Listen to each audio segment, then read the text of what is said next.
Welcome to Movies, Films, and Flicks. I am Mark Hoffmeyer, and joining me is a man who never gives up and never surrenders. It's Norbert Morvan. When I grow weary of the noises you make, you shall die, Mark Hoffmeyer. I love that line. It's the best line. All right, so when Sarah says that, I kind of just thought to myself, when is that? And I try to do when would he get sick of that? Would it be like a week? But would it be like, I'm sick of it for a little bit, but I could do some more? Has a bad day and he just goes makes him scream. What do you think is Sarris's too long? Well, you have to remember, he is a general.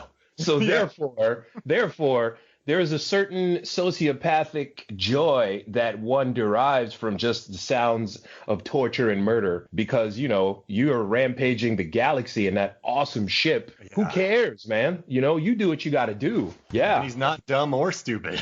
No. Or as ugly as people think. Yeah. Absolutely. That's right. So I would say, you know, he probably puts that on his little MP3 player at the time because it's 1999. I enjoy these noises. I am still not weary of them. And it's been like 40 years. Shut up. And they've just been torturing him for 40 years. And just Time's different out there in space. That's right. That makes sense. I mean, he's like Dr. Sleep. I don't know if you've watched that movie yet. Awesome movie, yes. Yeah, they want to get Abra and just milk her for years. That's right, man. That's right. You know, because the taste of fear, or is it the taste of children? Like what does it want? Does it want the taste of fear or the taste of children and their meaty, delicious glands? It was never really clear to me what exactly he feeds on. So yeah, that's a good point. We'll save that for another one because you know me, I get going on tangents. You know, see the other day, Norbert, I was on a podcast called Will There Be Cake? And they every day they talk about like a really random holiday. Mm-hmm. And they brought me in to talk about World Goth Day. Mm-hmm. And they somehow got me started on goth gardens. So I spent the episode, I kind of derailed it and I just started looking up goth gardens. Oh, I'm looking at one right now with some great shrubbery. So I gotta stay away from that. And you know what's interesting? I normally make a real cheeky introduction, but this one I did the never give up, never surrender so we could get into this movie. Because I have a ridiculous amount of notes. And I got to say, Norbert, thank you for recommending this because the last time I watched this movie was early 2000s. I used to watch it with my stepmom and she loved it. Because, listen, this is a PG movie that this movie has broad appeal to anybody, I would say. The movie is brilliant because it's a drama, it's a comedy, it's sci-fi, and it's action. And Absolutely. It is absolutely one of my favorite movies, and I watch it several times a year, no doubt. And I always find something either new or even more hilarious. It's brilliant. Do you think it needed to be like, so they filmed like a PG-13 version, a very more lewd version. I don't think it needs it. I think this movie, so David Mamet, according to the documentary, says this is a perfect film.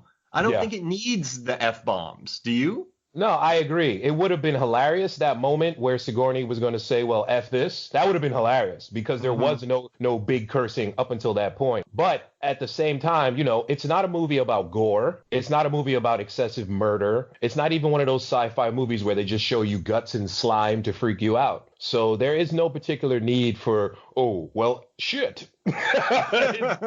It's not. There's really no need for it, man. And the cast is so deep. That they did pull off these lines with just nuance and feeling, and you're reading their eyes and their body language, and it's like this is the best Star Trek movie. It really is. So I was thinking about this, and I was thinking about soccer, and I was thinking about like what soccer team this would be, and you have like 99 Man U, like Barcelona in the 2000s, and I was like, what would this be as like a soccer team? And then I was like, well, Norbert, you love basketball. Indeed. What would this team like this like cast is so stacked. What basketball team would this be? This would be the Detroit Pistons that beat the Lakers that year because they put Ben that Wallace and yeah. This is a team of cast-offs, and yet they always showed the ability to be greater than they are. And when they put them together, they made something that was greater than the sum of the parts. And that's exactly what this movie is. I don't think Tim Allen's a good actor at all. And I used to watch Home Improvement when I was a kid because it was that time, you know, TGI Fridays, I'm an idiot, everything. Oh, look, it was a fart joke, you know. But here he shows range. He pulls off the William Shatner is a jerk thing. Unbelievable. Yeah. I have in my notes Tim Guns Allen. Oh, man. He was jacked. He was jacked. The tan, The bronze tan, the hairy man chest that went all the way down his belly button. I was into it. He married his trainer on this, which I love. That makes me happy. Now, another question that came up in my mind that really made me happy, and I was like, I have to ask you this question. So somehow you have lucked into a job where all you have to do is just show up and rank all the Galaxy Quest characters each day. Mm-hmm. That's your job. Every day you have to go in and rank the Galaxy Quest characters. Mm-hmm. Would your top 5 stay consistent, or would it fluctuate from day to day? Because I don't know who's my favorite. And the more so it's like, maybe what have you done for me lately? You're thinking about that.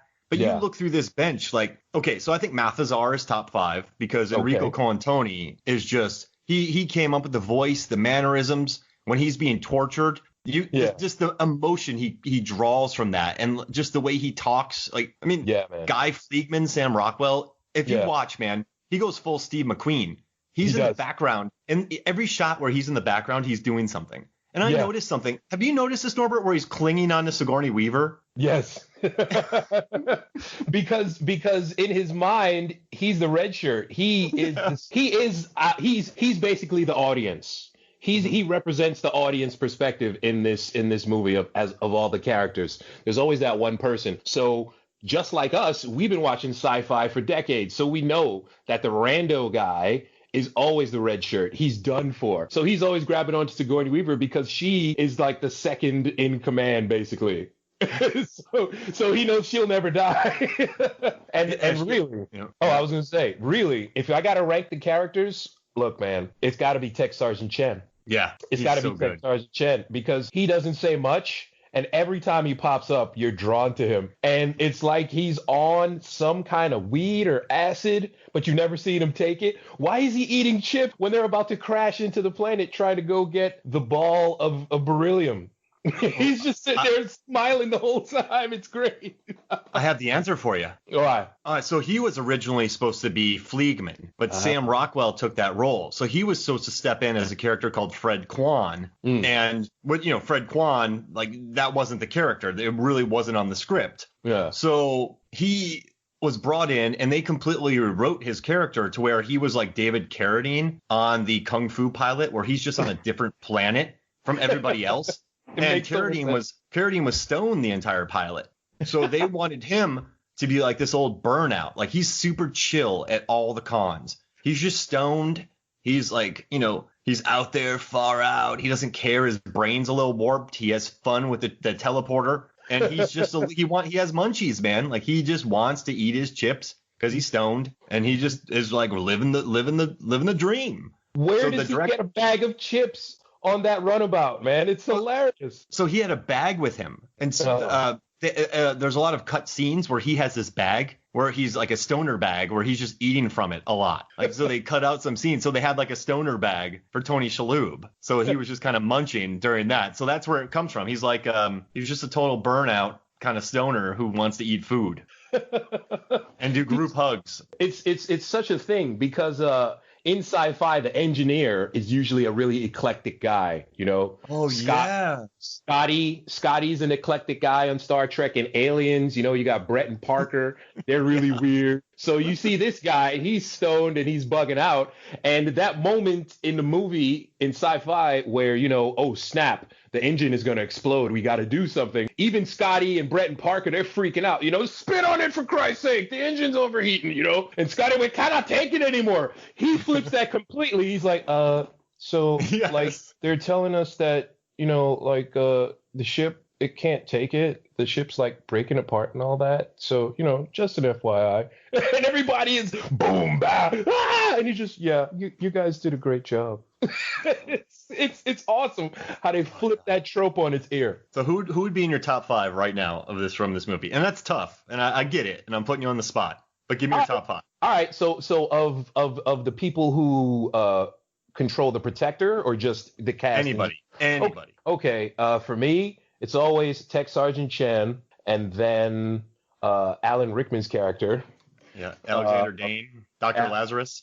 Yes, Dr. Lazarus. And then I'm going Rockwell, Chill Mitchell, because oh yeah, the thing about him, this guy, yeah, they copied the movements that he did on the TV show so that he could fly the ship. He completely forgot, yeah. and then he jumps on it, and by the third act, it's like he's playing a flight simulator on Microsoft from the 90s. So he's and woo! That's just a random noise, man. And when he scrapes that plane against the ship, and when he's screaming when he breaks his arm, this director, Dean Parisot, just let these guys and like these actors, he let them do their thing. Like he really gave all of them moments. All right, so let's see. You have three. No, I think you have four right now. So you have four people. Yeah. And then of course, last but not least, Sigourney, because she plays completely opposite of all of her other sci-fi characters, where she's just a tough badass bitch, and in this one, she's just like, computer, is there a replacement beryllium sphere on board? It's just that's getting really old. Look, I've only got one job on this ship, but it's mine and I'm gonna do it, okay? She's never like that in sci-fi. So it's awesome to see her just play the person who freaks out. And she just dives in. It's wonderful. It made me so happy too. And that, remember on the documentary, she said that she would drive home with the wig on and like keep her outfit on. Like she loved playing this role, and it makes me really happy.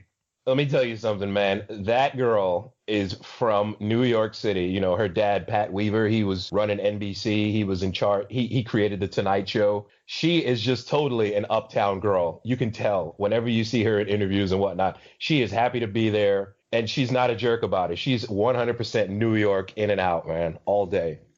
Love Sigourney. I see her Comic-Con photos, so I know people who work Comic-Cons, and they, whenever there's photographs with Sigourney, she's just happy. She's just chill. She's like super stoked to be there. She seems so, and she went to the kids who made the Alien play in North Bergen. She popped up. Yeah. She pops up awesome. And just hangs out with the girl who's playing Ripley. She's just a cool person. Absolutely. And I got to tell you, so I watched this movie, and I don't know how much you know about this, but I managed like volunteers in the floor for Comic-Cons from about the end of 2010 to all the way through like 2016. Like I was all over the country working shows. Like sometimes there's like 15 a year. Nice. And so I dealt with fandoms. I dealt with, every type of fan that you could possibly imagine. And so after, doing at least 50 conventions and then watching this movie again and knowing like the actors behind the scenes, I got stories I can't tell, but watching like the stories behind the scenes and then watching the fans, and this movie is infinitely better to me now, and I loved it before, that I know the behind the scenes stories and worked on film sets. So it's like when you've done all this movie, I don't know, man. Like it comes together. It's like David Mamet said. I don't care if I'm heaping hyperbole on it. I love this film. No, not at all. All the things make sense. 100%, man. Listen, I grew up as the kid in the 80s who was into sci-fi and comic books, and I had glasses and I had braces on, and people used to mock me and call me a nerd and play me and make fun of me. And now these people literally run the earth. Yes. And fan culture is everywhere. So once I was in a group, and I tried to make a book club about Dark Knight Returns because the movie was just about to come out. Nobody shows up to the book club, but everybody goes to see the movie. I'm like, what is going on with you people? Don't you get it? So this movie, it absolutely, if Harold Ramis directed it, because that's what they were saying in the documentary, if Harold Ramis directs this, I think it would have been a lot more making fun of the nerds. Yes. And a lot more taking cheap shots, punching down than it turned out to be. And the reason why this movie will never, ever be old is because the fans end up saving the Enterprise at the end of the movie, which is awesome. Amen. Because they remember in the beginning, they're hating on them, but at the end, it's the fans who save them. That's and right. Their knowledge. Like, it's the fans who carry on these shows. Man, I just got goosebumps, Norbert. Jeez Louise. Oh, totally.